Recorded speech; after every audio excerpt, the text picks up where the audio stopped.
So yan mga ka-YouTube, mga ka-Facebook, pupunta tayo ngayon kay Gabriel, yung kapatid natin na may kapansanan sa paningin.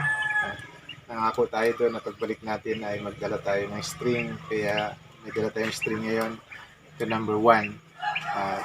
Dala din natin ng konting pangulam. Tara mga ka-YouTube, mga ka-Facebook, puntahan natin.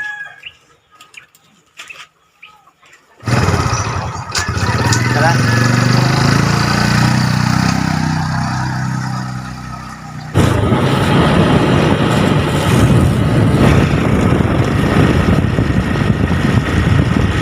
YouTube, dito na tayo.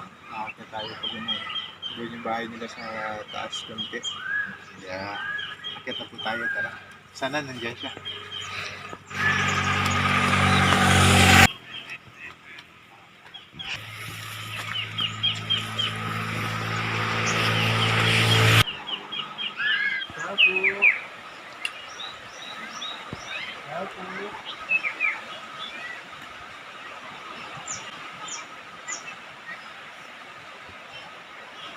Ayan, walang tao. Sa lakaran siguro. Hintay natin saglit. Ito yung kanilang bahay, mga ka-YouTube. Ito siya nakatira. Hopefully na susunod na pagbisita natin dito ay hindi na lang string yung dala natin. Susunod na punta natin dito, makadala tayo ng guitar para mabigay natin sa kanya at matulungan din natin na napaayos yung bahay nila.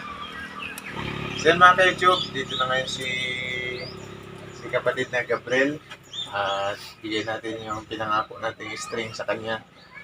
Yun na nga yung prayer namin na hopefully sa pagbalik natin sa mga susunod na mga araw, pag bumalik tayo ay hindi na lang string yung dala natin, mabigyan natin siya ng guitar. At matulungan din natin siya. Ito yung string na pangako namin sa iyo.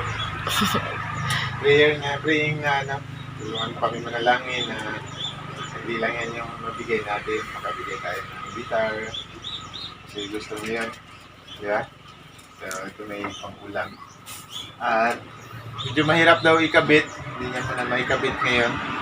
Kaya balik na lang tayo sa sunod. Maring na nakabit din na o na nailagay niya na yung string doon sa kanyang guitar.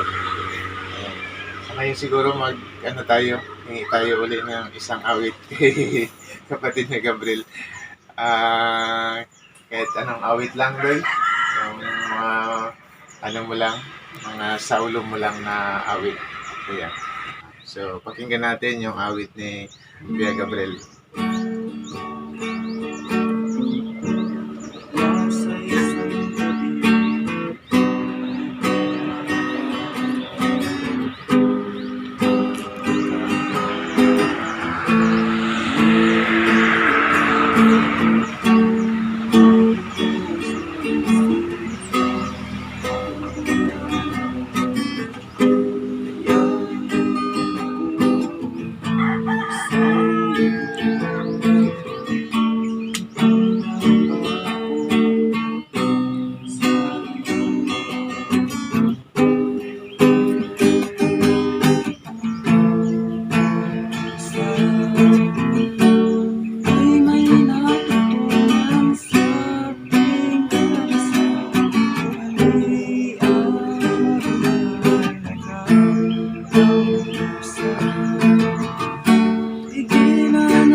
Okay. Sige. Okay.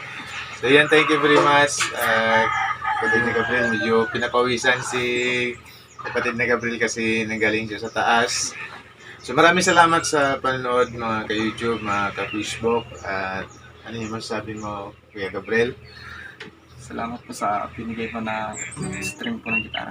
Okay. So, yun, paki-like and share na lang po yung aming video para makatulong tayo sa kanila. No? So, maraming salamat po sa panonood at sa suporta. Hindi lang ito yung balik natin kasi nga yung guitar niya medyo ayan, na siya, may basag na, may mga epoxy na. Tapos, ito nylon na lang. Kaya, ayun, medyo ganun yung tunog. So, yan. Okay? So, maraming salamat po. To God be the glory and God bless po sa ating lahat. Thank you.